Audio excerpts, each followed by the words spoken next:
Hello friends, स्वागत है आपका बीएससी हाइजिंग मैथमेटिक्स सॉल्यूशन में। ये वीडियो प्रॉब्लम 4.15 का पार्ट 2 वीडियो है। हम लोगों ने पार्ट 1 में 1 से लेके 8 नंबर क्वेश्चन तक किया था, यानी इसमें आपका कार्टेशियन था और पैरामेट्रिक था।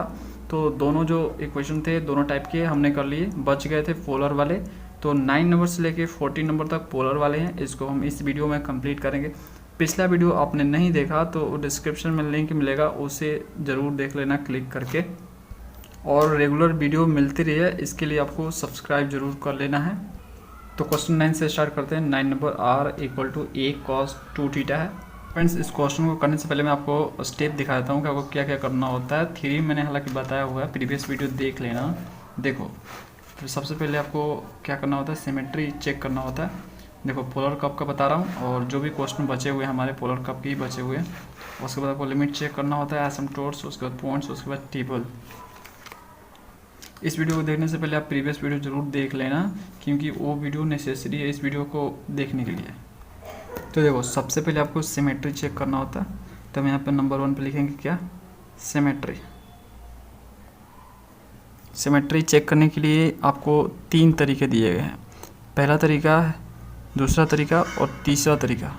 इन तीनों तरीकों को 1 बाई 1 आपको चेक ज़रूर करने हैं। अब देखो, पहले तरीके से आपको रिजल्ट मिल गया, उससे आपको मिल गया कि सिमेट्री मिल गया, ठीक है, कि मिल गया कि इस लाइन के बोर्ड में सिमेट्रिकल है। तो दूसरे तरीके की ओर जाना ही नहीं है। अगर पहले रिजल्ट से सेटिस्फाई है तो दूसरे रिजल्ट की ओर जाना ही नहीं है हमें। तीनों तरीके अपने अपने जगह पे हैं और उनका यूज अपने अपने जगह पे होता है। तो वो जब होगा तो मैं आपको बताऊंगा। फिलहाल में पहला तरीका सही इसमें हो जाएगा। तो इसमें आपको क्या करना है, यहाँ पे change theta by minus theta. आपको थीटा की जगह माइनस थीटा यहाँ पे रखने हैं इस इक्वेशन में। तो r a cos 2 थीटा, तो r = क्या हो जाएगा, a cos 2 थीटा की जगह माइनस थीटा। तो r = यहाँ पे क्या हो जाएगा, ये cos जो है माइनस को खा जाता है, तो इसलिए यहाँ पे cos 2 थीटा होगा। तो देखो, ये साइन जो है इसमें अनचेंज रहा, ठीक है, इसका साइन अनचेंज रहा, मतलब जो इससे पहले था, जैसा पहले था वैसे ही अभी भी है ना, कुछ चेंजेस नहीं देखने को मिला। यानी सिमेट्री चेक करने का जो पहला तरीका वो हमारा काम कर गया, तो हमें दूसरे तरीके की ओर नहीं जाना है।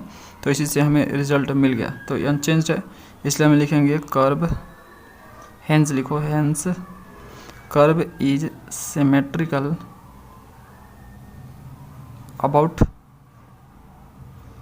क्या, ये देखो, ये आपका जो ना थीटा जब माइनस किया, इसमें माइनस थीटा रखा तो अनचेंज हुआ, इसलिए ये इनिशियल लाइन के अबाउट में सिमेट्रिकल हुआ। अबाउट से इनिशियल लाइन। थियरी जरूर देख लेना, उससे आपको पूरा क्लियर हो जाएगा। थियरी मैंने बताया हुआ है कि थीटा की जगह जब माइनस थीटा हम लोग रखते हैं इक्वेशन में, पोलर कप की इक्वेशन में, और कुछ चेंज देखने को नहीं मिलता हमें, तो इनिशियल लाइन के अबाउट सिमेट्रिकल होता है। अगला हमें जो चेक करना है सेकंड, वो हमारा है लिमिट्स। लिमिट चेक करना है कि हमारा जो कर्व है वो कहाँ तक फैला हुआ है ना। और ये हमें पता चलेगा r से कि r का जो वैल्यू मैक्सिमम और मिनिमम कितना हो सकता है। तो उसके लिए फ्रेंड्स, पहले देखो, r का जो इक्वेशन कैसे दिया, a cos 2 थीटा दिया है ना, थीटा का फॉर्म में दिया है। तो हम थीटा का फॉर्म में पहले लिमिट चेक करते हैं। जितना थीटा बढ़ेगा तो कितना r जा सकता है, कितना थीटा घटेगा तो आपका r कम हो सकता है, तो उसके हिसाब से होगा। तो देखो, आपका जो cos थीटा होता है, cos थीटा है ना, वो अधिकतर 1 होता है और कम से कम -1 होता है। इसी के लिमिट के अंदर जो है लाई करता है आपका। ओके, यहाँ पे cos 2 थीटा है तो उसमें तो कोई चेंज नहीं होगा, मैक्सिमम उतना ही होगा, मिनिमम उतना ही होगा। cos 2 थीटा हो, 4 थीटा हो, कितना भी थीटा हो, अधिक से तो 1 ही जाएगा ना। है तो cos ही हो, तो 1 से ज़्यादा जाएगा नहीं, या -1 से कम होगा नहीं वो, तो इसलिए इसी रेंज के अंदर आएगा वो। अब देखो, आर चेक करते हैं। तो देखो, जब cos 2 थीटा की जगह -1 हम रखेंगे, इसमें -1 रखेंगे इसके जगह पे, तो ये क्या होगा, r = -a होगा। यानी सेम थिंग यहाँ पे -a होगा, और फिर यहाँ पे आप जब cos 2 थीटा की जगह 1 रखोगे तो आपका a निकल के आएगा। तो जो r है ना, -a और a के अंडर में आएगा, ठीक है। तो ये इसका लिमिट हो गया। अगला जो हमें चेक करना होता है वो हमें एसिम्प्टोट चेक करना होता है। तो हम लिखेंगे यहाँ पे एसिम्प्टोट। तो देखो फ्रेंड्स, इसका कोई एसिम्प्टोट्स नहीं है, क्योंकि इसमें देखो, ये इसमें cos थीटा है, इक्वेशन में क्या है, cos थीटा, और जो cos थीटा होता है साइन थीटा होता है। जो कॉस थीटा होता है और साइन थीटा जो होता है, इसमें थीटा का कोई भी वैल्यू रख दो, ये इन्फिनिटी की ओर कभी नहीं जाएगा। और एसिम्प्टोट्स का मतलब क्या होता है? एसिम्प्टोट्स का मतलब होता है इन्फिनिटी लाइन, है ना, एक ऐसा लाइन जो कभी ख़त्म नहीं होता, यानी एक ऐसा वैल्यू जो कभी ख़त्म नहीं होगा, है ना। तो बताओ इसमें थीटा का कुछ भी वैल्यू रखो, ये कभी इन्फिनिटी की ओर जाएंगे ही नहीं। तो जब ये जाएंगे नहीं तो यहाँ पे कभी भी इनका एसिम्प्टोट्स नहीं होगा। तो याद रखना, जब भी इक्वेशन में पोलर कर्व के इक्वेशन में आपको कॉस थीटा साइन थीटा दिया है तो आप समझ जाना कि उसका कोई एसिम्प्टोट्स नहीं होगा। तो यहाँ पे हम लिखेंगे नो एनी एसिम्प्टोट, इसका कोई एसिम्प्टोट्स नहीं होगा भाई। फ्रेंड्स हमें नेक्स्ट चीज़ चेक करनी होती है 4th नंबर में पॉइंट्स मतलब पॉइंट्स में हमें 2 चीज़ें देखनी होती है कि देखो जो रेडियस वेक्टर होता है, ये आपका रेडियस वेक्टर हो गया आर, और जो टेंजेंट होता है कर्व पे, सपोज करो एक कर्व है, इसके ऊपर टेंजेंट है, तो इनके बीच जो एंगल है ना वो 0 डिग्री कब बन रहा है और 90 डिग्री कब बन रहा है, ठीक है। मतलब थीटा के किस वैल्यू के लिए इनके बीच का जो डिग्री है, जो वैल्यूज़ है ना, एंगल का जो मान है वो 0 डिग्री 90 डिग्री कब बन रहा है, ठीक है, ये हमें चेक करना होता है। तो इसके लिए हमें क्या निकालना पड़ेगा, जो रेडियस वेक्टर और टेंजेंट में रिलेशन होता है उसके वो निकालना पड़ेगा, यानी हमें tan फाई निकालना पड़ेगा, है ना। tan फाई इक्वल टू क्या होता है, R D r by d theta होता है फ्रेंड्स, है ना। तो आर जो दिया है आपका, आर दिया है आर ए कॉस 2 थीटा, तो r equal to a cos 2 theta हो जाएगा, और d r by d theta मतलब इसको डिफरेंशिएट करना होगा थीटा के एस्पेक्ट में, तो ये ए हो जाएगा कॉस 2 थीटा का माइनस साइन 2 थीटा होगा, है ना, और 2 थीटा का होगा 2 होगा, तो ए से ये ख़त्म। तो यहाँ पे क्या हमें मिला, cos 2 theta by sine 2 theta, तो क्या आगे बताओ, tan phi equal to minus 1/2, ये 2 है ना, 1/2, और यहाँ पे आएगा कॉट 2 थीटा। तो पहले हम चेक करेंगे कि ये जो फाई है, फाई क्या है, रेडियस वेक्टर और टेंजेंट बीच का एंगल है, ये 0 डिग्री कब बन रहा है, तो इसके लिए हम क्या लिख देंगे, यहाँ पे 0 डिग्री लिख देंगे, tan 0 degree minus 1/2 cot 2 theta. अब जानते हो tan 0 डिग्री का मान क्या होता है, 0 होता है, और यहाँ से आपका माइनस हाफ कॉट 2 थीटा, इसको इस साइड भेजो तो ये 0 हो जाएगा, तो फाइनली आपको मिलेगा कॉट 2 थीटा इक्वल टू 0, और यहाँ से आप 2 थीटा इक्वल टू इधर कॉट को भेजोगे कॉट इनवर्स 0, ठीक है। तो आप जानते हो कॉट के किस एंगल के लिए आपका 0 डिग्री मान होता है, जानते हो 0 मान होता है, मतलब कॉट का कौन सा एंगल है जिस पे जो है उसका मान जो है 0 हो जाता है, तो फ्रेंड्स वो π/2 है ना। तो यहाँ पे 2 थीटा लिखेंगे और इसका क्या हो जाएगा, ये π/2 हो जाएगा, इसको इस साइड भेजो 2 को, तो थीटा इक्वल टू π/4। तो जब थीटा इक्वल टू π/4 हम रखेंगे, इसमें आर का जो वैल्यू ए कॉस 2 थीटा में है ना, जो आर दिया है हमें यही ना दिया है ना, ए कॉस 2 थीटा, इसमें थीटा की जगह π/4 जब रखेंगे तो जो एंगल होगा रेडियस वेक्टर और टेंजेंट के बीच वो आपका 0 होगा, है ना, 0 डिग्री होगा, ठीक है। उस तरह से हम 90 के लिए चेक कर लेते हैं कि यहाँ पे tan 90 का बनेगा, है ना, यानी फाई जो है 90 डिग्री का बनेगा। तो थीटा का वो वैल्यू निकालते हैं जब tan 90 बने। तो देखो फ्रेंड्स यहाँ पे फाई 90 चाहिए ना हमें, तो 90 यहाँ पे लिख देंगे, और यहाँ पे क्या हो जाएगा माइनस हाफ कॉट 2 थीटा, ये जानते हो इन्फिनिटी होता है 1/2 कॉट 2 थीटा, है ना। इसको इस साइड भेजो, इन्फिनिटी से कुछ भी मल्टीप्लाई करो वो इन्फिनिटी भी रहेगा, उतना बड़ा है कि उसमें कुछ भी जा सकता है, ठीक है, कुछ फ़र्क ना पड़ेगा उससे। समुद्र में से एक बाल्टी पानी निकालोगे तो क्या फ़र्क पड़ेगा, एक बाल्टी डालोगे तो क्या फ़र्क पड़ेगा, कुछ ना। अब यहाँ से देखो ये क्या होगा कॉट 2 थीटा, तो कॉट को इधर भेजो, तो 2 थीटा और कॉट इनवर्स इन्फिनिटी, आप जानते हो ना theta, 2 theta equal to cot inverse undefined, cot के किस वैल्यू के लिए अनडिफाइंड होता है, आप जानते हो इस बात को। तो फ्रेंड्स होता है यहाँ पे ये होता है 0, थीटा इक्वल टू क्या हो जाएगा, इसको 2 का इस साइड भेजो 0 हो जाएगा, तो यहाँ पे थीटा इक्वल टू 0 डिग्री, तब मतलब थीटा इक्वल टू जब 0 डिग्री आप पुट करोगे तो फाइनली आपको क्या मिलेगा, आपको मिलेगा रेडियस वेक्टर और टेंजेंट के बीच जो एंगल है, यानी सिंपलीफाई का जो मान है वो आपका 90 होगा, है ना। तो इस थीटा के इस मान के लिए होगा, बस हमें ये चेक करने होते हैं, और लास्ट में हमें 5th में हमें क्या करना होता है, टेबल प्रिपेयर करने होते हैं। और फ्रेंड जो आपका टेबल होता है वो तैयार करना होता है एक पीरियड के लिए, तो उसमें हमने अभी चेक किया, अभी देखो अभी मैंने चेक किया ना, इसमें देखो सिमेट्रिकल है अबाउट इनिशियल लाइन के अबाउट में सिमेट्रिकल है, तो ये रहा आपका इनिशियल लाइन, है ना। तो जो पार्ट इधर बनेगा कर्व का वो पार्ट इधर भी बनेगा, है ना। तो सेम थिंग हम इसके लिए निकाल लेंगे। इसके नीचे वाला जो है हम कॉपी पेस्ट कर लेंगे सेम टू सेम, है ना। तो इसके लिए निकालेंगे तो ये तो हो ही जाएगा।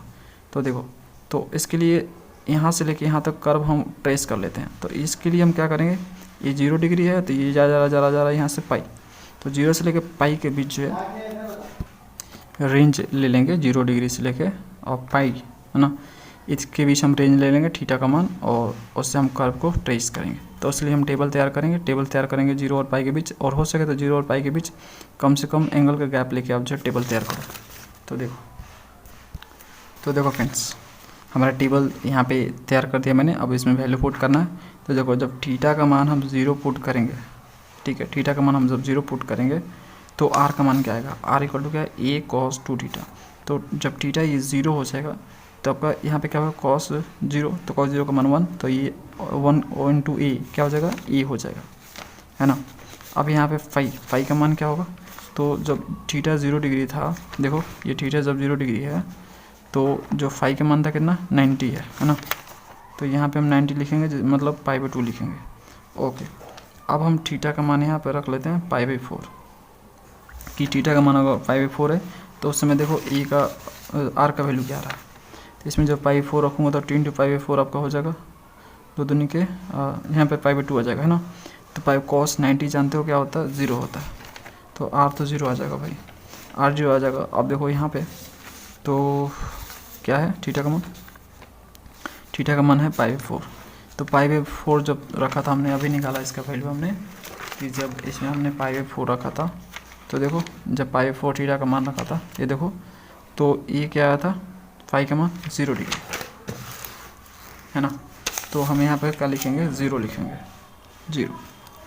जो अगला हम मान ले रहे हैं थीटा का वो है π/2। तो π/2 को देखो रख के देखते हैं कितना आता है। तो जब इसमें π/2 रखेंगे तो 2 × π/2 आपका क्या हो जाएगा, 2 कट जाएगा तो पाई हो जाएगा। तो कॉस पाई क्या होता है, -1 होता है। ए और -1 से मल्टीप्लाई तो -a, तो यहाँ पे होगा -a।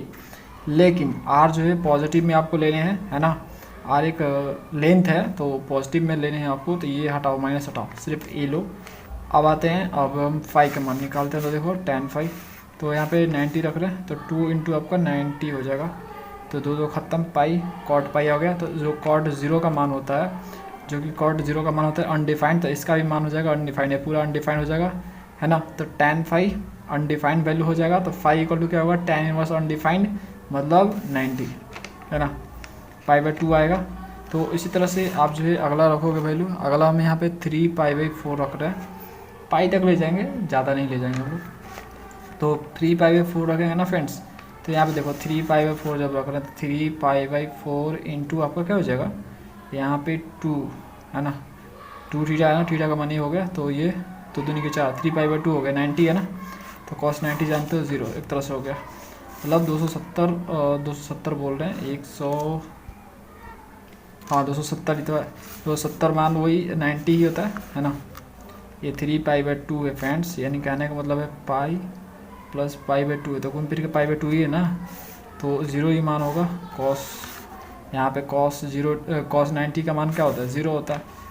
और उसके बाद जो फाई है, तो फिर इसमें आप रखोगे थीटा की जगह 3π/4, तो 2 × 3π/4, 2 कट गया, 3π/2 आ गया।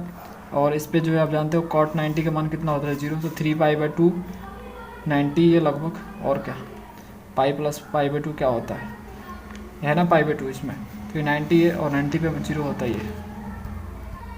अगला एक और वैल्यू पाई रख लेते हैं। तो जब पाई रखूँगा इसमें तो देखो यहाँ पे 2π हो जाएगा। cos 2π क्या होता है, cos 2π का मान 1 होता है ना। तो ये 1 हो जाएगा, 1 × ये आपका ये हो जाएगा ये, और यहाँ भी आपका क्या हो जाएगा, फाई का मान ये हो जाएगा π/2। देख सकते हो ये जो है अल्टरनेट आ रहा है, π/2 0, π/2 0, π/2 ऐसा ना, ये भी आ रहा है a0 a0 a0, ठीक है। तो इस तरह से हमें तैयार कर लेना है टेबल। अब इस टेबल की सहायता से हमें जो है अब ग्राफ को बनाना है। तो देखो जो जो इन्फॉर्मेशन है उसके हिसाब से हम जो है ग्राफ को ड्रॉ करते हैं। पहला इन्फॉर्मेशन हमें मिला कि ये जो है सिमेट्रिकल है इनिशियल लाइन के अबाउट में। तो यानी ये जो लाइन है ये इनिशियल लाइन होता है, इसके अबाउट में सिमेट्रिकल, जो पार्ट इधर है वो पार्ट इधर भी होगा, ठीक है। फिर हमें लिमिट से पता ये चला कि जो है आर जो है -a और a के बीच लाई कर रहा है, यानी घूम फिर के यही होगा आर, ठीक है ना। -a तो मैंने आपको इसके कारण दिखा दिया यहाँ पे, लेकिन ये घूम फिर के a ही है, मतलब इसका जो आर का लेंथ है वो a से ज़्यादा नहीं है, बस ये कहना चाहता हूँ, ठीक है। आर का मैग्नीट्यूड देखा जाता है। चलो अब आगे देखते हैं। एसिम्प्टोट तो है नहीं, तो इसका मतलब सपोज करो ये अगर a है तो अगर a है, ये अगर a है, ठीक है। इतना ही रेंज में ये सर्कल में जो है आपका कर्व आएगा, इसी सर्कल के अंदर आपका कर्व आएगा। अब ये जो पॉइंट्स हमने निकाल रखा है ना, थीटा का मान जब रखा इसमें, थीटा का मान π4 रखा तो यहाँ पे 0 आया फाई का मान। उसी तरह से जो है यहाँ पे और थीटा का मान 0 रखा तो आपका यहाँ पे फाई का मान 90 आया। तो वो चीज़ें यहाँ पे भी है, तो उसके हिसाब से हम यहाँ पे ड्रॉ करते हैं। देखो पॉइंट सब ले रहे हैं, देखो थीटा तो 0 हुआ, ये थीटा 0, तो यहाँ पे जब थीटा का मान 0 है तो ये जो लाइन है आपका, इस पर तो थीटा का मान 0 ही होता है ना। और तो उस समय कहाँ पे थीटा का मान 0, तो r = a, तो ये जो r है आपका a, ये रहा, ये आपका इतना a डिस्टेंस हो गया। और ये π/2, फाई का मान π/2, मतलब रेडियस वेक्टर और टेंजेंट के बीच कितना एंगल हो रहा है 90। तो बताओ ये हो गया रेडियस वेक्टर, ये आपका टेंजेंट होगा, तभी तो इनके बीच जो 90 डिग्री का एंगल बनेगा, है ना। ये 90, ये 90 है ना, ऐसे ही होगा, ऐसे ही पॉसिबल है। तो ये टेंजेंट मैंने बना दिया। और अब देखो जब ऐसा पॉसिबल, तब जानते हो किसी कर्व पे अगर टेंजेंट होता है तो ये कुछ इस तरह से होता है। जिस पॉइंट पे टेंजेंट होगा वहाँ पे थोड़ा सा इस तरह से होगा वो, है ना, कर्विंग इस तरह से वो मूव किया होगा, ठीक है, समझ रहे हो फ्रेंड्स। तो सेम थिंग यहाँ पे भी आपका होगा ऐसे, ठीक है। एक साइड सिर्फ बनाओ, कोई दिक्कत नहीं, एक साइड बनाओ, एक साइड तो सिमेट्री से बन ही जाएगा। तो एक साइड मैंने ऐसा बना दिया। अब दूसरा पॉइंट डिस्कस करते हैं। जब π/4 ले रहा है तो देखो ये रहा π/4 आपका, है ना, ये π/4 है, तो ये लाइन आपका π/4 को डिनोट करता है। और 0 तो r0 आ रहा है और फाई का मान भी 0 आ रहा है। तो देखो r0 मतलब r0 करने का मतलब क्या है, ये पोल पे डायरेक्ट आ गया। r तो आपका यहाँ पे था डायरेक्ट, अब ये यहाँ पे जैसे जैसे गया ना, ये इस तरह से मूव किया, वैसे से r घटता गया, 0 पे आ गया, यहाँ पे r आके बैठ गया। अब समझ रहे हो, फाई का मान भी 0 है, तो यहाँ पे जब r ही 0 हो गया तो आपका फाई का मान भी 0 हो गया, यानी रेडियस वेक्टर और टेंजेंट के बीच का एंगल क्या होगा 0। तब यहीं पे हो गया, यहीं पे रुक दो पेन को। जब r खत्म हो गया तो डायग्राम बनने का यहाँ पे दूसरा ऊपर मतलब जाने का कोई केस ही नहीं उत्पन्न होता, यहीं पे आ गया। अब देखो थीटा जैसे बड़ा वैसे आया है, देखो ध्यान से, थीटा जैसे बड़ा बड़ा बड़ा बड़ा बड़ा यहाँ पे थोड़ा है कि यहाँ पे ये आ गया, है ना। तो ठीक है, तो ये थोड़ा सा कर्व आपका कुछ इस तरह से होगा, इस तरह से। अगला क्या है π/2 रखा 90, जब आया ये रहा 90 भाई, ये 90 को डिनोट करता है। और तो r = a आया, तो फिर से a पॉइंट्स, ये आपका a है यहाँ पे, तो a आपका हो गया और ये π/2 एंगल बन रहा है, मतलब ये रेडियस वेक्टर हो गया और टेंजेंट हो गया, है ना। अगर कर्व कुछ इस तरह से होगा इस पर, तो इस तरह से टेंजेंट बनेगा। तो देखो रेडियस वेक्टर ये टेंजेंट के बीच 90 डिग्री का एंगल बना, है ना। π/2 आपका वही डिनोट करता है, फाई रेडियस वेक्टर और टेंजेंट के बीच का एंगल होता है। तो ये आपका हो गया। तो कुछ इस तरह से अगर टेंजेंट बन रहा है इस तरह से ऐसे, तो समझ सकते हो आप, ये वाला कुछ इस तरह से होगा, है ना। तो इसको आप इस यहाँ से मिला लो। नेक्स्ट आपका 3π/4 है, जो कि ये वाला 3π/4 होता है, ठीक है। तो यहाँ पे क्या हो रहा है, 0 0 हो रहा है, रेडियस वेक्टर 0 आ गया, मतलब फिर यहाँ से आ गया, तो ये यहाँ पे आ गया, लो 0, जैसे एंगल का मान बढ़ा 0 पे आ गए और गिर गए। अब देखो पाई पे आपका a है रेडियस वेक्टर, पाई मतलब ये वाला लाइन, तो पाई पे क्या हो रहा है, रेडियस वेक्टर ये है, तो ये आपका गया यहाँ पे, ठीक है ना, ये यहाँ पे आ गया। और π/2 एंगल बना, रेडियस वेक्टर और टेंजेंट बीच एंगल बनेगा π/2, तब तो हमें ऐसा लाइन खींचना पड़ेगा और इसके तरफ से इस मूवमेंट कुछ इस तरह से ऐसा होगा, तभी पॉसिबल है टेंजेंट बनना है ऐसा। तो ये आपका इस तरह से होगा, समझ रहे हो फ्रेंड्स। अब देखो ये सिमेट्री है, सिमेट्री होने के कारण क्या होगा, इसको हम पूरा कर देंगे, जो ऊपर है, जो डायग्राम ऊपर है वो नीचे भी होगा। तो सेम थिंग मैंने यहाँ पे ऐसा कर दिया और इसको भी पूरा कर दिया कुछ इस तरह से, और इसका सिमेट्री बनाने के लिए मैं यहाँ पे ऐसा बना दूँगा, समझ रहे हो। तो इस तरह से ये 4 आपके रोज बन गए। और फ्रेंड्स इसका फॉर्मूला भी होता है, देखो यहाँ पे cos 2θ, यहाँ पे फोकस किया जाता है। अगर 2 है ना, यहाँ पे जो नंबर है वो अगर इवन आता है ना, इवन, तो कितने रोज बनेंगे उसका फॉर्मूला होता है 2n, मतलब 2 जो है 2 है जो ना, n है, n का मान है ये। तो यहाँ पे n देखो 2 × 2 कर दें तो 4 बन रहा है, यहाँ पे देखो 4 बन रहा है। अगर सपोज करो यहाँ पे 3θ होता, तो 3θ होता ना, तो इसका फॉर्मूला होता 3, या सॉरी इसका फॉर्मूला होता है n, मतलब जितना n का वैल्यू दिया उतना ही रोज बनेगा। जैसे 3 दिया है तो आपके 3 रोज बनेंगे, कुछ इस तरह से, कैसे ही बनेंगे लेकिन 3 ही बनेंगे। अगर यहाँ पे सपोज करो कि 2 थीटा की जगह 4 थीटा होता तो n इक्वल टू आपका 4 हो गया और उसके बाद 2 से मल्टीप्लाई, तो ये हो जाएगा 8 बनेगा। अभी जो डायग्राम बना है रफली इसको हम पेयर पे बनाते हैं। तो देखो फ्रेंड्स यहाँ पे मैंने यहाँ पे डायग्राम बना दिया, देख सकते हो ध्यान से, वैसा ही बिल्कुल बना है। इस तरह से पोलर वाले जितने भी क्वेश्चन आएंगे उनको आपको इस तरह से ट्रेस करके डायग्राम बनाने हैं। चलो अगला क्वेश्चन करते हैं। आपका r equal to a cos 3 theta दिया है, 10वां नंबर क्वेश्चन है आपका। तो फिर से वही प्रोसेस अपनाना है, ये भी पोलर कर भी है। तो देखो सिमेट्री चेक करना है, तो थीटा की जगह हम क्या रखेंगे यहाँ पे माइनस थीटा। तो जब इसे माइनस थीटा रखा तो कोई चेंज नहीं आया, अनचेंज रहा, इसलिए हम बोलेंगे कर्व सिमेट्रिकल है इनिशियल लाइन के अबाउट में, है ना। और लिमिट चेक कर लेंगे तो कॉस जो है -1 और 1 के बीच लाई करता है, तो 3 थीटा लिखेंगे तो वो भी इसी रेंज के बीच लाई करेगा, -1 और 1 के बीच। जब -1 को रखेंगे cos 3 थीटा की जगह तो ये आपका -1 और a -a हो जाएगा। फिर 1 रखेंगे तो a इंटू 1 आपका ये हो जाएगा। तो -a और a के बीच आपका r जो है लाई करेगा। यानी घूम फिर के बोला जाए तो आपका a उसका मैग्नीट्यूड होगा, मतलब लेंथ आपका यही होगा, a से ज़्यादा नहीं होगा r, है ना। ये -a और ये तो सिर्फ आपको दिखाने के लिए, घूम फिर के आपका ये यही है ना, सिर्फ a है, मतलब r जो है a से ग्रेटर नहीं होगा। पहला पॉइंट देखें तो एसिम्पटोट्स, कोई एसिम्पटोट्स का नहीं होगा क्योंकि इसके इक्वेशन में कॉस है, तो कॉस कभी इनफाइनाइट नहीं होता। पॉइंट्स हम देखें तो पॉइंट्स के लिए हम क्या करते हैं, tan फाई निकालते हैं। tan फाई क्या होता है, एंगल होता है रेडियस वेक्टर और टेंजेंट के बीच। तो ये r divide by D r by d theta होता है। r का ये वैल्यू हो गया डी आर बाई डीटा, मतलब इसको डिफरेंशिएट के थीटा के रेस्पेक्ट में ये आया। अब यहाँ पे देखो जो चीज़ें कट सकती है काटो, ये करता हूँ, और उसके बजाय कॉस बाई साइन आपका क्या होता है कॉट। तो कॉट 3 थीटा हो गया, ये आपका -1/3। अब देखो यहाँ पे मैंने यहाँ पे थीटा मतलब 590 कब होगा थीटा किस वैल्यू पे, 50 कब होगा थीटा के वैल्यू पे किस वैल्यू पे। तो ये हमने क्या क्या डायरेक्ट टेबल में लिख दिया, ये बार बार हम यहाँ पे ना लिख के, देखो हम टेबल में लिखते ही हैं तो बार बार हम क्यों लिखें यहाँ पे। तो डायरेक्टली मैंने टेबल तैयार कर लिया और इसी में जो है 0 है ना। देखो 5 का मान 90 कब आ रहा है, 0 कब आ रहा है, तो इस टेबल में है तो हमें यहाँ पे कैलकुलेट करने की कोई ज़रूरत नहीं है, हम डायरेक्टली टेबल प्रिपेयर कर सकते हैं। अब देखो फ्रेंड, जो आप टेबल प्रिपेयर करो उसका रेंज आप कम से कम लो, ठीक है। हो सके तो गैपिंग ज़्यादा लो, मतलब एंगल के बीच जो गैपिंग है ना वो आप ज़्यादा लो तो ज़्यादा आपको ट्रेस करने में आसानी होगी। अभी जो देखिए यहाँ पे जो मैंने यहाँ पे थीटा का जो वैल्यू लिया है 0 से लेके पाई लिया है, ये देखो मैंने कैसे सोच के लिया है, ये इस तरह से सोचा मैंने। देखो यहाँ पे दिया है ना सिमेट्रिकल है ये अबाउट इनिशियल लाइन, तो ये आपका इनिशियल लाइन होता है और इनिशियल लाइन यहाँ से शुरू होता है और यहाँ पे जाकर ख़त्म होता है और 0 डिग्री से लेकर ये पाई तक होता है। तो ये सोच के मैंने लिया, देखा किसके अलोंग सिमेट्रिकल है उसी के अलोंग मैंने यहाँ पर ले लिया, उतना एंगल रेंज ले लिया 0 से लेकर पाई, समझ गए। तो इसलिए मैंने यहाँ पे 0 से लेकर पाई लिया, और हो सके तो एंगलों के बीच जो गैप है वो ज़्यादा मैंने रखा है जिससे मुझे कैलकुलेशन कम करना पड़े, पॉइंट्स मुझे कम लेना पड़े। तो यहाँ पे देखो उसी तरह से मैंने जब थीटा का जगह 0 रखा है ना, तो r का वैल्यू जो है 1 आया। यहाँ पे देखो ना r आपका क्या दिया है, a cos 3 थीटा दिया है ना, तो इसमें थीटा का वैल्यू रखते जाओगे r का वैल्यू यहाँ पे निकलता जाएगा।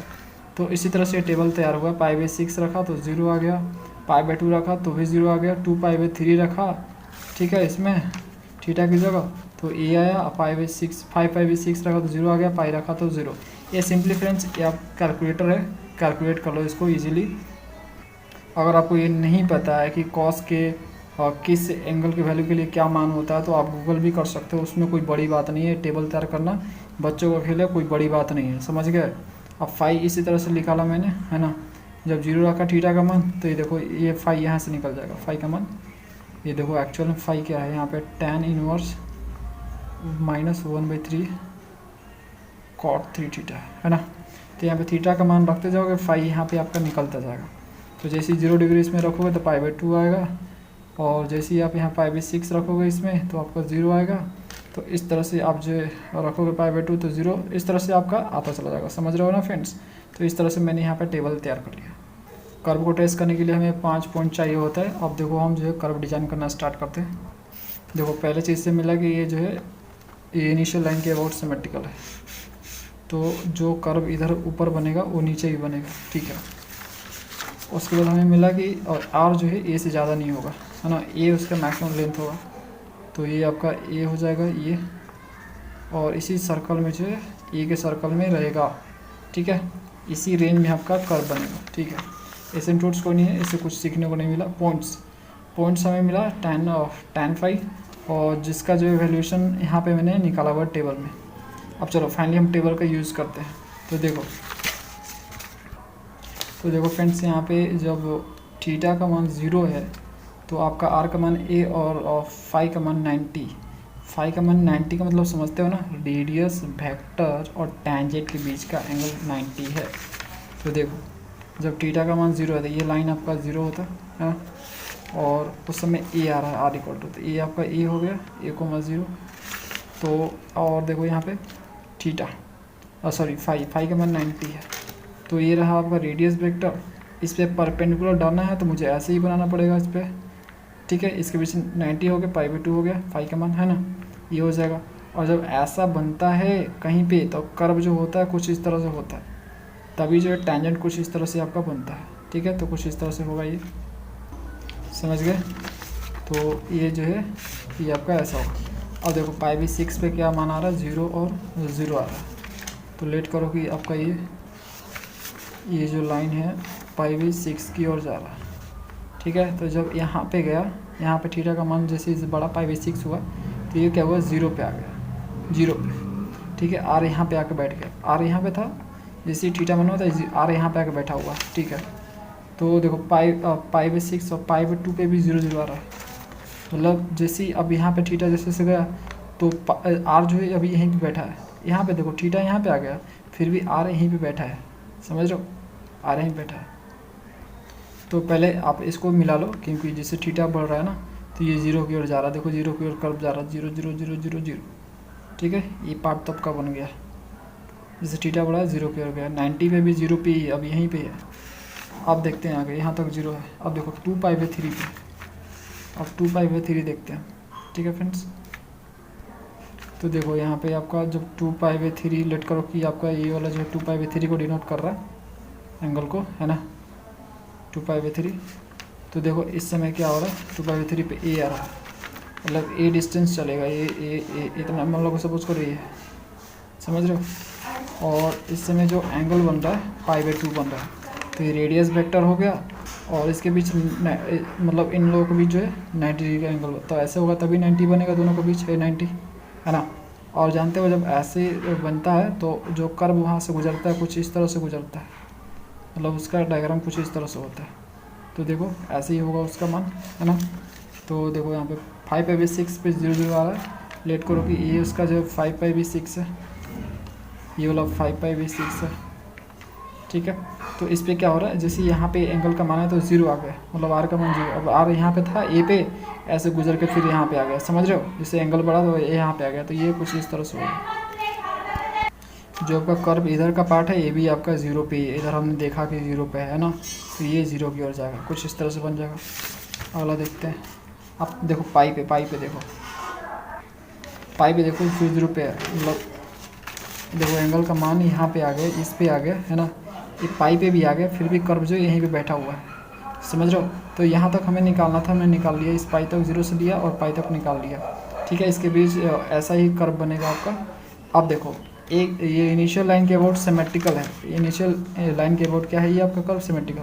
तो जो पार्ट इधर बना है वो पार्ट इधर बनेगा, इसको बना दो सेम टू सेम। और जो पार्ट इधर बना है इनिशियल लाइन के ऊपर वो नीचे बनेगा, यानी कुछ इस तरह से भी इसको बना दो, समझ रहे हो। कॉपी पेस्ट करना आप, क्योंकि भाई सिमेट्रिकल है, इसी कारण मुझे ऐसे बनाना पड़ेगा। तो ये आपका हो गया, कुछ इस तरह से बनेगा। अब फाइनल डायग्राम मैं आपको दिखाता हूँ इसका। तो देखो फ्रेंड्स, फाइनल डायग्राम आपका ये है, सेम उसी तरह से जैसा मैंने आपको उसमें समझाया था। और ये एंगल का वैल्यूज़ है, और इस एंगल के वैल्यूज़ पे आपका इस तरह से आज जो है वेरीज कर रहा है, यहाँ से यहाँ जा रहा है, ठीक है। तो फाइनल आपका ये है। अगला क्वेश्चन करते हैं। अगला क्वेश्चन है आपका 11 number, r = a × 1 - cos theta. तो फ्रेंड्स ये आपका 11 number question, r = a × 1 - cos theta. तो देखो सिमेट्री चेक करते हैं। तो थीटा की जगह माइनस थीटा तो रखा, तो कोई चेंज नहीं है, अनचेंज, इसलिए जो कर्व सिमेट्रिकल होगा इनिशियल लाइन के अबाउट में। और जो कॉस थीटा आपका -1 और 1 के बीच लाई करता है ये हम जानते हैं। तो जैसे ही -1 रखूँगा इसमें कॉस थीटा की जगह पे तो आपका 0 आएगा, और जैसे ही 1 रखूँगा तो यहाँ पे आपका 2a हो जाएगा। नहीं फ्रेंड्स, देखो यहाँ पे ऐसा है कि -1 जब रखूँगा इसमें इसकी जगह पे तो ये तो -1 आपका -1 प्लस हो जाएगा, तो यहाँ पे +2 हो जाएगा, है ना, 2 तो 2a हो जाएगा। तो -1 पे ये 2a आएगा, है ना, और 1 पे 0 आएगा। जब 1 इसमें रखोगे तो 0 आ जाएगा। तो देखो ये आपका इनइक्वालिटी को चेंज करना पड़ेगा। ये तो इनइक्वालिटी इसके अनुसार है ना, ये तो इसके अनुसार है। अब इसमें जो r है आपका जो है 0 से बड़ा है और 2a से आपका छोटा है, तो इस तरह से इनइक्वालिटी इसका बन जाएगा, मतलब जो इनइक्वालिटी ये पलट जाएगा। समझ रहे हो, है ना। जब -1 रखा तो 2 आया और 1 रखा तो 0 आया r का वैल्यू, ठीक है। तो इससे पता चल रहा है कि r का जो वैल्यू है मैक्सिमम 2a हो सकता है।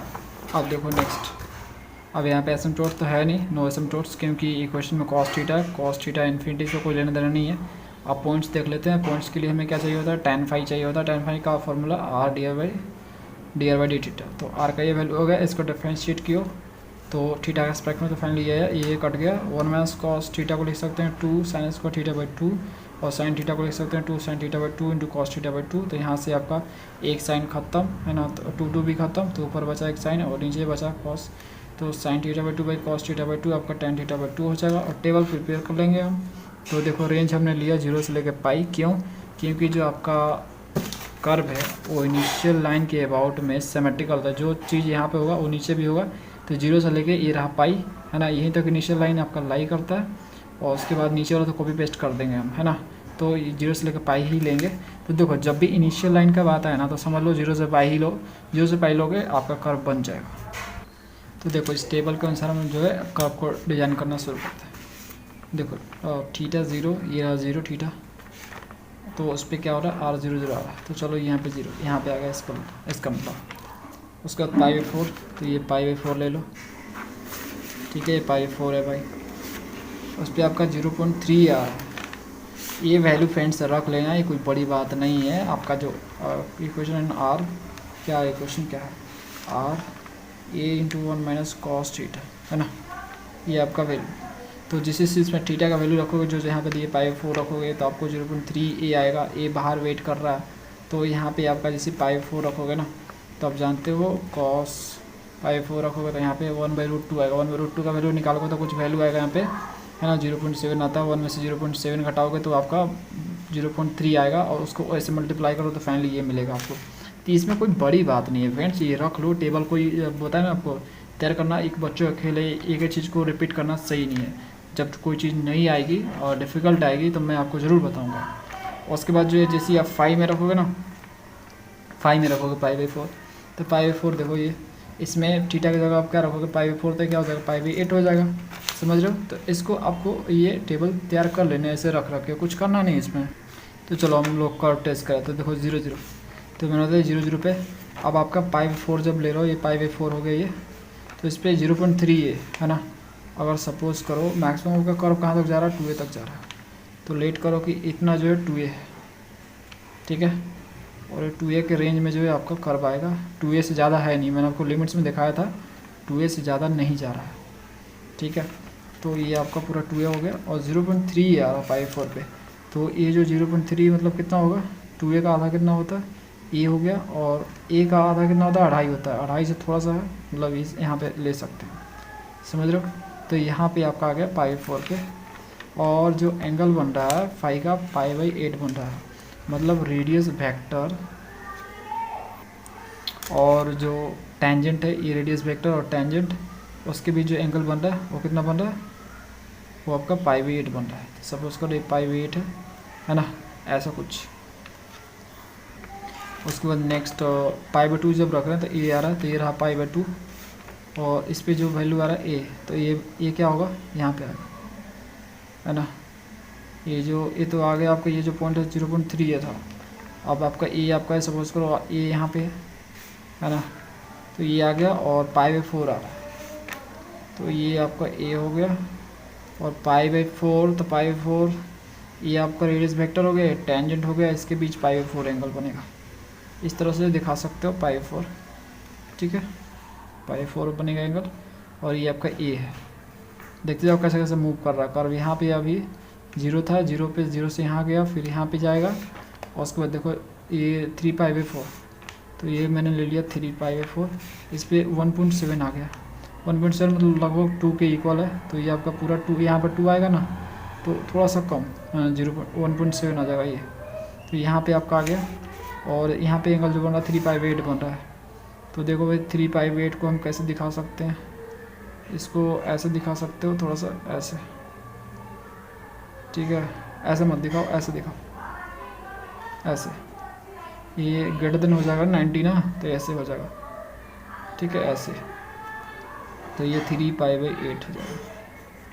3π/8 कितना होता है, 8 ज़्यादा होता है कि कितना, 90 ज़्यादा होता है, कितना होता है फ्रेंड्स, ये तो 90 से कम होता है ना, तो 90 से कम होता है, तो थोड़ा सा हम ऐसे ही बनाएंगे, तब तो ऐसे ही सही है, यही सही है, ठीक है।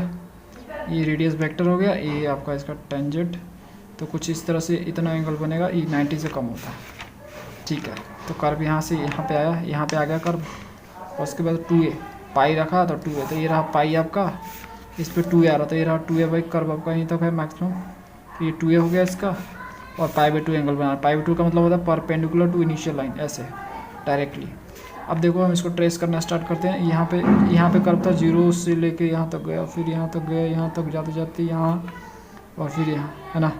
तो कुछ इस तरह से बनेगा, समझ गए, इस तरह से बनेगा। और ये इनिशियल लाइन के अबाउट में सिमेट्रिकल है, तो नीचे आपका भी same to same copy paste कर दिया, तो फाइनली आपका ऐसा बनेगा। चलो इसको बना दिखाता हूँ फाइनल आपको। तो देख भाई ऐसा बनेगा, ये कुछ फाइनल होके आप थोड़ा ढंग से बनाओगे ना, स्केलिंग कर करके, तो आपका और अच्छा बनेगा। यहाँ पे थोड़ा सा ज़्यादा ही यहाँ पे क्रॉसिंग हो गया इस तरह से, ये आपका एग्जैक्ट ऐसे है, समझ रहे हो, तो थोड़ा अच्छा लगेगा आपको। ये कार्डिवाड़ी है, ये कार्डिवाड़ आपका किस साइड में है, ये आपका लेफ्ट में है। तो माइनस जब होता है 1 - cos थीटा, तो इधर बनता है, 1 + cos थीटा होगा तो इधर बनेगा, इस साइड में होगा इसका। अगला question friends 12 number, r = 2 + 3 cos theta. तो चलो फ्रेंड्स इसको भी ट्रेस करना शुरू करते हैं। देखो ये दोनों जब इक्वल हो जाता है ना, तो यहाँ पे कार्डिवाइड बनता है, दोनों इक्वल होगा, दोनों कॉमन लोगे तो 1 + cos थीटा होगा, और जैसा कि मैंने बताया तो ये इस सेट बन जाएगा। लेकिन हमें इक्वल नहीं दिया है, तो देखो उसका कर्व कैसे बनता है देखते हैं। सिमेट्री चेक करते हैं, थीटा की जगह -थीटा रखते हैं, तो कोई चेंज नहीं देखने को मिला, अनचेंज रहा, इसलिए इनिशियल लाइन के अबाउट सिमेट्रिकल होगा। लिमिट देख लेते हैं, cos थीटा जानते हैं -1 1 के बीच लाई करेगा, और जब -1 रखूँगा इसमें -1 रखूँगा, तो ये क्या होगा, 2 में से -3 जाएगा, तो आपका -1 आएगा, तो -1, और जब 1 रखूँगा इसमें 1 इसका जगह पे, तो 2 + 3 आपका 5 हो जाएगा, तो -1 और 5 के बीच लाई करेगा आपका, मतलब 1 और 5 है ना, यहाँ पे 1 और 5 के बीच, अगर ये 5 है और इधर 1 है, तो इसके बीच में आपका कर्व लाई करेगा, ठीक है। तो उसे एसिम्प्टोट्स नहीं है भाई, क्योंकि cos थीटा है। आगे देखते हैं, पॉइंट्स देख लेते हैं। पॉइंट्स के लिए हम यहाँ पे tan phi निकालेंगे, जो कि फार्मूला ये होता है। तो आर ये हो गया, इसको डिफरेंशिएट किया थीटा के रिस्पेक्ट में, तो ये आ गया, तो 2 + 3 cos थीटा हो गया ऊपर, और नीचे बचा आपका -3 sin थीटा, है ना। आप देखो टेबल तैयार कर लेते हैं। तो टेबल 0 से लेकर पाई लिया, आपको पता है क्यों लिया मैंने 0 से लेकर पाई, क्योंकि इनिशियल लाइन के अबाउट सिमेट्रिकल है, तो इनिशियल लाइन आपका होता है यहाँ से लेकर 0 से लेकर पाई, समझ रहे हो। तो जो इधर बनेगा उधर भी बनेगा नीचे। तो देखो फ्रेंड्स ये टेबल तैयार कर लेना, 0 π/2 cos इनवर्स -2/3 और पाई, 4 एंगल का वैल्यू आपको लेने। बोलोगे ये क्या चीज़ है, ये क्या ले लिया आपने। तो भाई देखो मैंने जो है, अब इसमें इसको पुट करोगे ना थोड़ा डिफिकल्ट होगा आपको निकालना, थीटा की जगह ये इसको पुट करोगे तो थोड़ा डिफिकल्ट होगा निकालना। एक काम करना, इससे आप पुट कर लेना 0 से, फाई का जब मान 0 आया ना इसमें 0, तो फाई का मान 0 तब आएगा जब ये इसका cos इनवर्स इतना एंगल में आला, मतलब थीटा का मान इतना आएगा। एक ऐसे पुट करोगे तो देखो, तो फाई का मान 0 है, तो इसमें जो ना फाई 0 पुट करना, तो 0 पुट करोगे तो पूरा 0 हो जाएगा, ये इस साइड ये जाएगा तो ये 0 हो जाएगा। तो फाइनली आपको 2 + 3 cos थीटा बचेगा, 2 को इस साइड भेजो -2 हो जाएगा, और फिर 3 को इस साइड भेजो तो -2/3 होगा, थीटा का मान cos इनवर्स -2/3, समझ रहे हो। तो इस तरह से मैंने निकाला। इसी तरह से आपको r भी निकाल लेना है, r = 0 पुट कर लेना। r क्या है, r = क्या है, r = 2 + 3 cos थीटा है ना। तो यहाँ पे r 0 कर लेना, इस तरह से आपको cos थीटा का मान निकल जाएगा। तो दोनों में आपका सेम ही एंगल आएगा, है ना। -2/3 कॉस इनवर्स -2/3 आएगा। तो R0 और फाई 0 तब होगा जब ये एंगल का मान होगा थीटा का, ठीक है। पाई रखोगे तो आपको फाइनली ये मिलेगा -1 और पाई/2। अब देखो यहाँ पे -1 है, देखो R का हमेशा वैल्यू पॉजिटिव में लेना, भले माइनस में आ रहा है लेकिन उससे पॉजिटिव में ही आपको एडजस्टमेंट करनी है, क्योंकि R एक लेंथ है, एक लंबाई है कि कहाँ तक हो जाएगा, समझ रहे हो। तो इस माइनस में भी है तो कोई दिक्कत नहीं, प्लस ही लेना आपको। तो ये वैल्यू समझ लो प्लस ही है। तो देखो पहले थीटा 0 पे, तो 0 पे R5 आ रहा है, तो भाई R ये रहा 5, ठीक है। चलो इसको रफ पे आपको डिज़ाइन करके बताता हूँ जैसे जैसे आया। ऐसा कन्फ्यूज हो कि भाई बनाया बता रहे हो तो पता कैसे चलेगा कैसे आया। तो देखो थीटा जब 0 है तो ये रहा आपका थीटा 0, इस लाइन पे 0 होता है, तो R5 है, तो 1 2 3 4 5 ले ली। फाई कितना 90 है, तो ये रहा भाई 90, मतलब रेडियस वेक्टर ये रहा और ये टेंजेंट, इसके बीच 90 डिग्री एंगल, ठीक है। तो ये हो गया। और जब ऐसे होता है तो कुछ ऐसे होता है कर्व, इस बात को आप जानते हो, ठीक है। मतलब टेंजेंट होता है कुछ इस तरह से परपेंडिकुलर होता है, तो वहाँ से कर्व कुछ इस तरह से निकलता है ना। अब पाई/2 पे देखो जब 90 आया तो 2 आया, तो 1 2, ठीक है। तो 2 यूनिट यहाँ पे है आपका लेंथ, तो आपका कितना tan इनवर्स का -2/3। तो यहाँ पे एंगल आपका बनेगा, तो देखो एंगल का जो मान है ये माइनस में है, तो ग्रेटर देन 90 एंगल है, तो ये ग्रेटर देन 90 बना देंगे। देखो यहाँ पे ग्रेटर देन 90 है, ठीक है, समझ रहे हो ना, ठीक है। अगला क्या है 0 0 है, कॉस इनवर्स इस वैल्यू पे कितना आ रहा है -2/3 है, तो इस पर आपका 0 0 मान आ रहा है। तो ये पाई/2 है, पाई/2 के बाद वैल्यू है ना ये उसके बाद, तो ये क्या होगा आपका फ्रेंड्स 0 0 है, तो ओरिजिन पे है, तो यहीं पे है इसका मान, तो क्या फ़र्क पड़ता है कहीं पे हो 0 0 पे आकर बैठा हुआ है। अब जब पाई लिया तो -1 मतलब 1 लेंथ जाएगा, तो देखो 1 लेंथ हम यहाँ पर पास करेंगे। -1 ये बताएगा सिंपली कि आपको थोड़ा सा घूम जाना है, सीधे नहीं जाना है, आपको इधर जाना है ना, इधर की ओर जाना। तो ये ले लिया, ये 1 यूनिट। देखो लेंथ आपका 1 ही होगा, लेकिन माइनस ये पता चला कि हमें जो है इस पाई के ऊपर ही लेने हैं, समझ रहे हो, इस पाई के ऊपर लेने हैं। और माइनस में इसलिए बता रहा है क्योंकि यहाँ पे थोड़ा मूव कर जाना उल्टा, ठीक है। तो इसलिए ये -1 यहाँ पे आ जाएगा और पाई/2, तो ये पाई/2 हो गया। तो यहाँ से जब कर्व निकलता है पाई/2 हो गया तो कुछ इस तरह से निकलेगा, है कि नहीं है। अब इसको जो है यहाँ पे स्टार्ट करो कर्विंग करना, तो देखो कर्विंग करना स्टार्ट कर रहे हैं। यहाँ से अब 0 पे आ गया था ना, उसके बाद फाइनली आपका ये कुछ इस तरह से है, टेंजेंट बनाते तो कुछ इस तरह से बनाते तो ये कुछ इस तरह से हो जाएगा, समझ रहे हो। तो ये जाके यहाँ पे मेट करेगा कुछ इस तरह से, और इनिशियल लाइन के अबाउट में सिमेट्रिकल है, इसी कारण जो है सेम टू सेम आपका इधर कॉपी पेस्ट हो जाएगा। तो इसलिए इसका फाइनल डायग्राम इस तरह से होगा। फ्रेंड्स नेक्स्ट क्वेश्चन 13 नंबर, इसे करते हैं। तो देखो फ्रेंड्स इसके लिए इसने हिंट दे रखा है, इस 13 नंबर के लिए यहाँ बोल रहा है कि इसको आप कार्टेशियन में कन्वर्ट कर लो, ठीक है। कार्टेशियन में कन्वर्ट करो तो कुछ इस तरह से आएगा ये, तो कार्टेशियन की हेल्प से जो है आप इसको ट्रेस कर सकते हो। तो मैंने आपको बताया कि पोलर और पैरामेट्रिक के फॉर्म में अगर रहे इक्वेशन तो उससे हो सके तो कार्टेशियन में कन्वर्ट कर लो, क्योंकि कार्टेशियन में सच में आसान होता है, ट्रेस करना बहुत आसान होता है। तो मैं क्या कर रहा हूँ, इसको ना मैं कार्टेशियन में कन्वर्ट कर रहा हूँ, ठीक है, तब मैं हम ट्रेस करेंगे इसको। तो देखो फाइनली आपका इक्वेशन ये दिया है, हम cos 2θ की जगह ये लिख सकते हैं ना, cos उसका थीटा माइनस साइन इसका थीटा फार्मूला होता है, ऐसा लिख सकते हैं। अब देखो x = r cos थीटा होता है, y = r sin थीटा होता है। तो देखो cos थीटा = क्या हो जाएगा x/r और sin थीटा = क्या हो जाएगा y/r, इससे है ना, तो ये हमें मिल जाएगा। तो cos थीटा की जगह हम रख लेंगे यहाँ पे x/r और sin थीटा की जगह y/r, स्क्वायर तो स्क्वायर कर दिया। तो स्क्वायर करने के बाद देखो यहाँ पे नीचे आपका r² है, तो कॉमन कर लो, तो r² कॉमन, तो दोनों आपका r² खत्म, ठीक है। तो s² - y² बचा = a² आपका मिल जाएगा। तो फाइनली a² को इस साइड लाओ तो ये आपका ऐसा हो जाएगा। अब हम जानते हैं कार्टेशियन को कैसे ट्रेस करते हैं, प्रीवियस वीडियो ज़रूर देख लेना, उसका जो पार्ट 1 वीडियो है इसका वो उसी के ऊपर बेस है। तो देखो सिमेट्री चेक करने के लिए x/y का हम पावर देखते हैं इवन है कि नहीं है। तो देखो दोनों का पावर इवन है 2 2, तो इसलिए जो है कर्व जो होगा सिमेट्रिकल होगा about x and y axis के, ठीक है, दोनों एक्सिस के अबाउट में सिमेट्रिकल होगा क्योंकि दोनों का पावर इवन है। ओरिजिन चेक करेंगे तो देखो ओरिजिन चेक करने के लिए हमें क्या करना होता है, हमें देखना होता है कि जो इक्वेशन गिवन है उसमें कोई कांस्टेंट टर्म तो नहीं है। तो देखो इसमें ए स्क्वायर कांस्टेंट टर्म है, इसलिए हम बोलेंगे ये ओरिजिन से तो पास नहीं कर रहा है। ठीक है भाई। अगर एसिम्प्टोट देख लेंगे तो एसिम्प्टोट्स पैरेलल टू, पहले पैरेलल एसिम्प्टोट देखते हैं ना हम लोग। तो एक्स एक्सिस से पैरेलल देख रहे हैं तो देखो एक्स का हाईएस्ट पावर क्या है 1 है ना, एक्स का हाईएस्ट पावर क्या है यहाँ पर 2 है, 2 का और 2 है और इसका कोएफिशिएंट क्या हो जाएगा 1 हो जाएगा। तो 1 = 0 है ना, ये कोई एसिम्प्टोट्स तो है नहीं, 1 = 0 तो नॉट एग्जिस्ट यहाँ पे लिखेंगे। वाई एक्सिस के देखेंगे तो भी उसका जो 1 = 0 ही आएगा, जो कि नॉट एग्जिस्ट करेगा। समझ रहे हो फ्रेंड्स, नॉट एग्जिस्ट। एसिम्प्टोट्स के ऊपर कंप्लीट वीडियो प्रॉब्लम 4.14 देख लेना। ऑब्लिक एसिम्प्टोट की ओर जाएंगे, पैरेलल देख लिया कुछ नहीं आया, ऑब्लिक के लिए देख लेते हैं। तो ऑब्लिक के लिए हम देखते हैं, तो यहाँ फ्रेंड्स मिला हमें, देखो ये s square minus y square और माइनस ए स्क्वायर = 0 आपका इक्वेशन है। इसमें x = 1 और y = m पुट करेंगे। तो जब पुट किया तो φ2 आया है ना, मैक्सिमम पावर 2 है तो φ2 आपका 1 - m² आ गया और जो φ1 है आपका 0 आया, क्योंकि φ1 है नहीं, एक पावर वाला है नहीं इसमें। तो यहाँ पे देखो φ2, तो ये आपका 1 - m² आ गया, y की जगह m पुट किया, x की जगह 1। तो ये आप φ2 0 भी पुट करना होता है जिससे m का वैल्यू निकल सके। तो ये आपका हो गया, तो m का वैल्यू यहाँ से ±1 आएगा।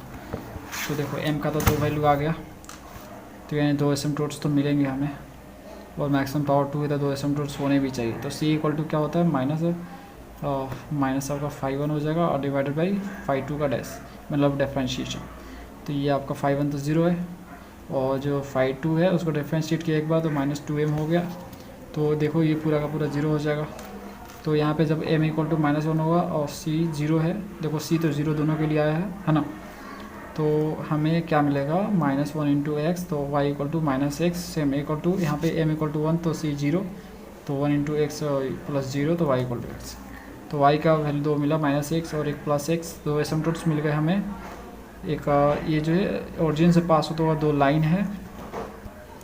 अब हम points on axis, fourth point discuss करेंगे। पॉइंट्स ऑन एक्सिस मतलब एक्स एक्सिस या वाई एक्सिस पे कट कर रहा है कि नहीं ये कर्व, तो उसके लिए देख लेते हैं। तो x 0 करेंगे हम, तो x जब 0 किया इक्वेशन में तो देखो 0 - y², तो ये माइनस इस साइड भेजूंगा तो ये माइनस में हो जाएगा ये स्क्वायर। तो इस तरह से जो आपका y का वैल्यू आएगा ये इमेजिनरी आएगा, तो ये हमें नहीं लेना है क्योंकि हम वो इमेजिनरी को कर पे नहीं दिखा सकते।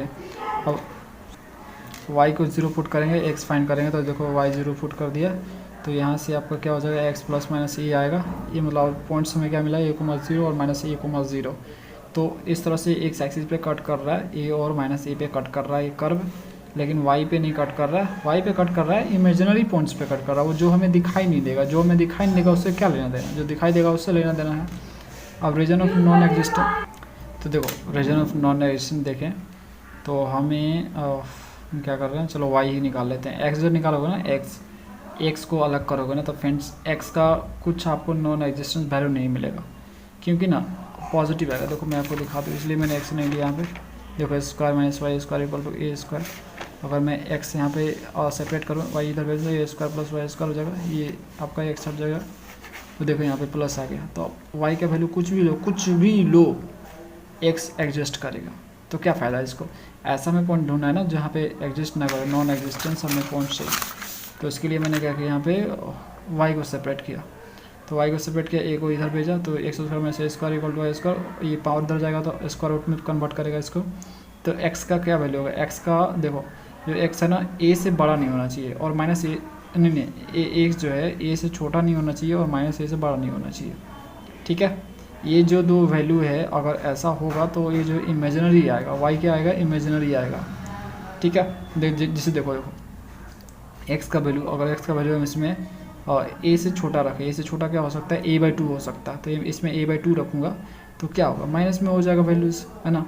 अब x > -a हो जाएगा, -a से x बड़ा नहीं होना चाहिए, जैसे कि -a से बड़ा क्या हो जाएगा, -a/2 होगा। -a/2 रखोगे तो भी आपका y इमेजिनरी आएगा। तो ये 2 पॉइंट्स पे इमेजिनरी आ रहा है, मतलब इसके रेंज में नहीं लेना। ठीक है, तो इस तरह से हम देख सकते हैं no portion of curve lies होगा, है ना, कोई पोर्शन जो है कर्व का लाई नहीं करेगा left of the line x = a, x = a के लेफ्ट में, x = a, x = सपोज करो a इधर है, ये -a है और ये है, तो इसके लेफ्ट में मतलब इधर, और x = -a के राइट में। तो x इक्वल टू माइनस ए इसके राइट में, मतलब इधर जो कर्व है ना, इधर कर्व नहीं होगा, ठीक है, इधर छोड़ के इधर हटने के बाद जो है कर्व होगा, मतलब इधर होगा सर, इधर कर्व नहीं होगा भाई। तो चलो इन इन्फॉर्मेशन का यूज़ करते हुए हम कर्व को डिज़ाइन करते हैं। तो देखो सबसे पहला हमें मिला ये सिमेट्रिकल है अबाउट एक्स एंड वाई, तो ये तो पता चल गया एक्स और वाई के अबाउट में सिमेट्रिकल है। दूसरा एसिम्पटोट्स मिल गया। एसिम्पटोट्स क्या मिला हमें, ये देखो यहाँ पे एसिम्पटोट्स मिला है। ओरिजिन, पहले ओरिजिन भी तो देखो, ओरिजिन देखो, ये तो ओरिजिन से पास नहीं हो रहा है, ये भी पता चल गया ओरिजिन से पास नहीं हो रहा है, यानी हमें ओरिजिन से कोई लेना देना नहीं है। एसिम्पटोट्स मिला y equal to minus x और वाई इक्वल टू एक्स। तो ये कैसे डिजाइन ड्रॉ करते हैं इसको, वाई इक्वल टू एक्स को कुछ इस तरह से हम लोग ड्रॉ करते हैं, और y equal to minus x को कुछ इस तरह से। तो वाई इक्वल टू ये माइनस एक्स है और वाई इक्वल टू आपका ये एक्स है। तो पॉइंट्स ऑन एक्सिस देखें तो आपका ये तो इमेजिनरी है, x equal to plus minus a, तो ए आपका ए हो जाएगा और ए आपका माइनस ए हो जाएगा, ठीक है। इसके बीच कर्व कोई लाइन नहीं कर रहा है, जो कि हमें इससे पता चला, देख सकते हो माइनस ए और ए, तो इसके बीच कोई कर्व नहीं है, मतलब इसके पाथ का है, इसके इधर होगा और ये माइनस ए के इधर होगा। अब देखो डिजाइन करते हैं। ये जो है दो लाइन दिख रहा है आपको, ये एसिम्पटोट्स है। एसिम्पटोट्स का मतलब क्या है, ये जो लाइन है कर्व को इन्फिनाइट पे टच कर रहा है। तो देखो कर्व आ रहा है इन्फिनाइट से, आ ही रहा था कि उसको पता चला गया अरे भैया मुझे तो माइनस ए से पास करना है, इधर तो जाना नहीं है, इधर तो मेरा नॉन एग्जिस्टेंस है, हाँ इधर तो जाना नहीं है हमें। तो भैया एक आ गया, इधर से घूम गया और इस पे आ गया, इधर आते आते इस पे आ गया, ठीक है। फिर उसको दूसरे लाइन में मिला कि अरे एक और, अरे एसिम्पटोट्स है, तो मतलब इन्फिनाइट पे जाकर हमें टच करना है, तो इन्फिनाइट पे टच करना चला गया, ठीक है। अब यहाँ से फिर देखो, यहाँ से सेम थिंग, ये जो है ए भी आपका एसिम्पटोट्स है, तो इन्फिनाइट से आता हुआ आ ही रहा था। सोचा कि अरे भाई मेरे को तो यहाँ से क्रॉस करना है, इधर तो जाना नहीं, इधर तो मेरा नॉन एग्जिस्टेंस वैल्यू है।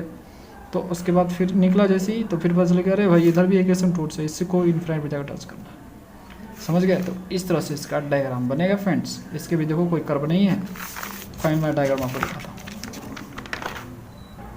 देखो इसका फाइनल डायग्राम ये 0 है और माइनस ए कोमा 0 है। तो कर्व जो है इस तरह से आपका बनेगा। ये एसिम्पटोट्स है दोनों, ये आपका एसिम्पटोट्स है y equal to minus x और ये वाई इक्वल टू एक्स है, समझ गए।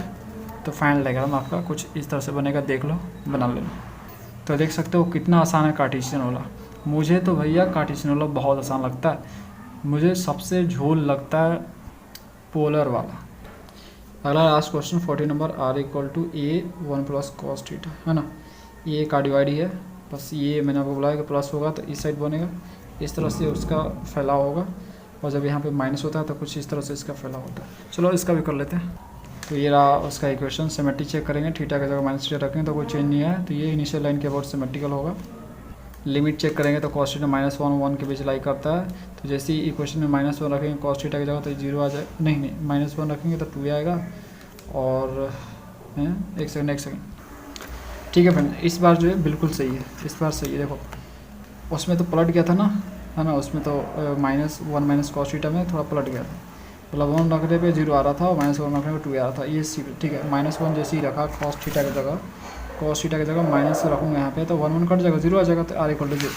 और जब 1 रखूँगा ना तो यहाँ पे कॉस थीटा की जगह 1 तो 1 1 2 हो जाएगा, 2 इंटू ए 2a हो जाएगा, है ना। तो ये तो सही है भैया, 1 रखने पर 2a आ रहा है, -1 रखने पर 0 आ रहा है, ठीक है। आर का वैल्यू तो मैक्सिमम आर का वैल्यू 2a हो रहा है। एसिम्पटोट तो नहीं है क्योंकि कॉस थीटा इक्वेशन में तो एसिम्पटोट्स नहीं होगा। पॉइंट्स, तो पॉइंट्स के लिए हम tan फाई निकालेंगे, जो कि फार्मूला ये होता है, आर ये आपका ये हो गया, आर को डिफ्रेंशिएट किया थीटा का एस्पेक्ट में तो आपका ये माइनस ए साइन थीटा हो गया। अब 1 प्लस कॉस थीटा को हम लिख सकते हैं 2 कॉस थीटा बाई 2, और साइन थीटा को लिख सकते हैं 2 sine theta by into cos theta by 2, ठीक है। यहाँ से आपका ये कॉस खत्म, 2 खत्म, तो फाइनली आपको माइनस यहाँ पे ऊपर कॉस मिलेगा, नीचे साइन तो कॉट हो जाएगा, कॉस बाई साइन कॉट, तो कॉट थीटा बाई 2 आपको फाइनल मिला माइनस में। अब जो यहाँ पे टेबल हम तैयार कर लेंगे, हमें जो है फाई भी मिल गया। फाई अगर सेपरेट निकालना चाहो तो निकाल सकते हो, tan inverse minus cot theta by 2, है ना। तो यहाँ पे थीटा का वैल्यू रखो, फाई का मान आता जाएगा, और फिर थीटा का मान रखते जाओगे, आर का वैल्यू आता जाएगा, जो कि इस इक्वेशन से r equal to a into 1 plus cos theta. तो देखो जब 0 पुट करोगे तो आपको आर का वैल्यू 2a मिलेगा, जैसा कि अभी देखा है ना, नहीं हाँ आर इक्वल टू नहीं ये नहीं, ठीक है। देखो थीटा इक्वल टू 0 पुट करो इसमें, तो 0 पुट करोगे तो ये 1 हो जाएगा, 1 1 2 हो जाएगा, 2 इंटू ए 2a है। पाई/2 होगा, 0 रखो इसमें, ये 0 पुट करोगे तो ये आपका कॉट 0 डिग्री हो जाएगा। और 0 पूरा कॉट 0 डिग्री क्या होता है, क्या होता है, तो कॉट जो 0 होता है अनडिफाइंड होता है, तो tan इनवर्स अनडिफाइंड यानी इन्फिनिटी होगा, यानी tan इनवर्स इन्फिनिटी का मतलब होता है पाई/2। उसकी वजह से आप थीटा की जगह पाई/4 रखोगे, इसमें पाई/4 रखोगे तो आपका क्या आ जाएगा 1/√2 आएगा। 1/√2 का वैल्यू निकालेगा तो आपका लगभग 0.7 आता है। 1 में 0.7 जोड़ेगा तो 1.7 हो जाएगा, और ए से मल्टीप्लाई करो तो 1.7 इंटू ए आपका हो जाएगा। और पाई/4 रखोगे इसमें तो आपका फाइनली 3π/8 आएगा। इस तरह से पाई/2 रखो, इस तरह से 3π/4 रखो, पाई रखो, तो आपको फाइनली आपको ए वैल्यू मिलेगा। और इनके साथ हम कर्व टेस्ट करना शुरू करते हैं। ये कोई बड़ी बात नहीं है, रखते जाओ कैलकुलेटर यूज़ करते जाओ। तो देखो और डायग्राम ड्रॉ करते हैं। ये हो गया थीटा 0, ये रहा भाई 0, ये 0 R2A हो रहा है, और फाई का मान 90 हो जाएगा R2A। तो मैक्सिमम 1 2, चलो यहाँ से 1 ले लो, यहाँ से 2, तो 2A हो जाएगा। अगला देखते हैं पाई/4। ये आपका पाई/4 हो गया, और इस पे 1.7 आ रहा है आर का वैल्यू, तो 1.7 मतलब और 2 से थोड़ा कम। यहाँ पे पाई/4 लगता है मैंने ज़्यादा ही सटा दिया, यहाँ पे करो यार, ठीक है। ये पाई/4 आपको लगभग बीच में होता है, तो ये आपका यहाँ पे हो जाएगा 1.7, ये 1.7 है, तो ये 3π/8 आ रहा है एंगल, मतलब थोड़ा सा ऐसे ही आएगा। 3π/8 जो है 90 से कम होता है एंगल, ऐसे आएगा। इसके बीच जो एंगल होगा 90 से थोड़ा कम है। अब यहाँ से पाई/2 देखो, यानी इस पर आ जाओ, ये पाई/2 है तो इस पर ए आ रहा है, तो देखो पाई/2 पे क्या आ रहा है, ए आ रहा है, तो ये अगर जो है 2a है तो इसका आधा ए हो जाएगा। तो यहाँ से इतना ले लो डिस्टेंस, ये रहा ये आपका ये ए, और यहाँ पाई/4 आ रहा है। एंगल का मान कितना आ रहा है, फाई का मान पाई/4, मतलब कुछ इस तरह से होगा, है ना। इसके बीच का एंगल पाई/4 कुछ इस तरह से होगा, ठीक है भाई, बढ़िया है। और उसके बाद जो 3π/4 पे 3π/4 मतलब फिर से यहाँ पे बीच में जाएगा, ये बीचों बीच, तो इस पर 0.3 मतलब लगभग बोल सकते हो ये आधा हो गया, ये एक आधा हो गया, ये थोड़ा सा कम यहाँ पे, समझ रहे हो। तो यहाँ पे थोड़ा सा आएगा ये फ्रेंड्स, यहाँ पे आएगा, है ना, यहाँ पे आएगा, क्योंकि ये जो है आपका 3π/4 है, और इस पे जो है 0.3a चला, ये 0.3 है ना। और ये 0.3 पे कितना आ रहा है, ये पाई/8 एंगल आ रहा है, तो कुछ इस तरह से आ रहा है। पाई/8 जो भी कम होता है थोड़ा सा 90 से कम ही होगा, ये कितना कुछ इतना से कम ले सकते हो, इतना एंगल, है ना, समझ रहे हो। ये कुछ इस तरह से होगा, ये एंगल बना ज़रूरी नहीं है, मतलब ये पॉइंट्स में आपको बता रहा हूँ कि कुछ इस तरह से होगा, एंगल बना होगा। ये पॉइंट्स ही हम जो मीट करेंगे तो फाइनल हमें डायग्राम मिल जाएगा, कोई बड़ी बात नहीं है ना। 0 और 0, पाई पे 0 0 आ रहा है, मतलब ये जैसे इस पे आया ना, इस पे, तो ये क्या होगा 0 पे आ गया, मतलब यहाँ पे आके बैठ गया। तो देखो कर्व कैसे कैसे गया है, पहले यहाँ था, यहाँ से ये कहाँ गया, यहाँ पे इस पॉइंट पे लिया था मैंने, ठीक है, और यहाँ से गया यहाँ पे आया, उसके बाद कहाँ गया, यहाँ पे, फिर यहाँ पे, देख रहे हो फ्रेंड, ये इस तरह से आया। और सिमेट्रिक होने के कारण जो है ये क्या हो जाएगा, ये आपका कुछ इस तरह से हो जाएगा, नीचे भी वही होगा ना, सिमेट्री है ना भाई, तो जो ऊपर होगा वो नीचे होगा। एक्स एक्सिस के अबाउट में सिमेट्री है, एक्स एक्सिस बोल रहे हैं, इनिशियल लाइन के अबाउट में सिमेट्री है ना, तो जिस कारण कुछ इस तरह से इसका डायग्राम बनेगा। कार्डियोइड है तो देख लो, ये 1 प्लस में cos थीटा होता है तो कुछ इस साइड बनता है, अगर 1 माइनस cos थीटा होगा तो ये कुछ इस तरह से फैला होगा, है ना। उसका भी मैंने कार्टेशियन किया था, तो फाइनल इसका डायग्राम आपको दिखाता हूँ। तो देखो फ्रेंड्स, यहाँ पे इसका जो फाइनल डायग्राम ये है आपका, देख सकते हो। आप थोड़ा मन से ढंग से बनाओगे तो और अच्छा बनेगा आपका, बढ़िया से बनेगा, पॉइंटिंग करके स्केलिंग करके सही से बनाओगे तो आपका ढंग से बनेगा। मैंने स्केलिंग तो उतना ढंग से नहीं किया, लेकिन अच्छा किया, ठीक है। तो फ्रेंड्स, ये कंप्लीट सोल्यूशन था प्रॉब्लम 4.15 का। देखने में फ्रेंड्स ये बहुत छोटा लग रहा था, 14 क्वेश्चन है, कोई बड़ी बात नहीं था, और मेरे को भी लगा कि कुछ नहीं है भाई, तो छोटा मोटा था, लेकिन जब इसको मैं करने बैठा ना, तब पता चला कि हाँ सच में ये बड़ा तो है भैया, इसमें जान तो बहुत है, छोटा देखने में लग रहा था ये। तो जो लास्ट है प्रॉब्लम चैप्टर का लास्ट प्रॉब्लम आते आते एक तरह से बड़ा हो ही जाता, तो कोई ना, चलो कर लिया कंप्लीट। मिलता है नेक्स्ट वीडियो में फ्रेंड्स, और अगला आपका होगा प्रॉब्लम 4.16, जो कि ऑब्जेक्टिव ऐसे भी कर लेंगे नेक्स्ट वीडियो में। Thanks for watching.